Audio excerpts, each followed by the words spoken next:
Hey, it's Rindy. Welcome back to my channel where I show you how to make easy Indian food. Today I'm going to show you how to make Jeera or cumin seed rice. I really love when my rice is fluffy and you can see each individual grain separately. So I'll share my tricks with you on how I get my rice to be like that every single time. The first trick is to make sure you get the ratio of rice to water correct every time.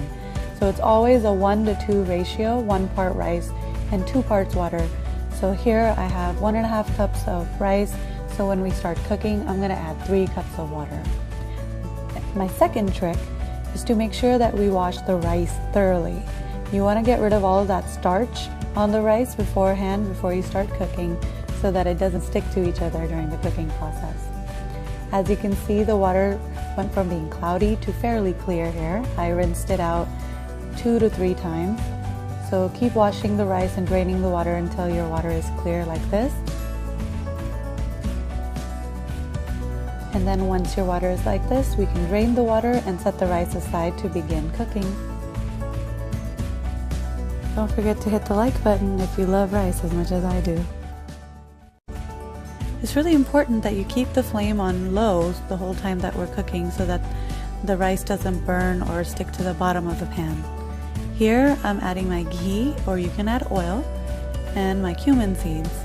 I'm going to roast the cumin seeds for a little bit until they fluff up and they start giving off their aroma. That's when I'm going to add the salt and the rice. My next trick is the most important trick to make sure that you have fluffy rice every single time. Once you add the salt, we're going to add the rice, and instead of adding the water right away, we're going to sauté the rice for 3 to 5 minutes in the oil and jeera mixture.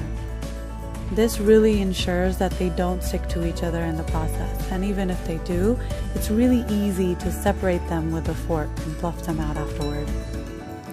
Once the rice has been roasted, we're going to add the water.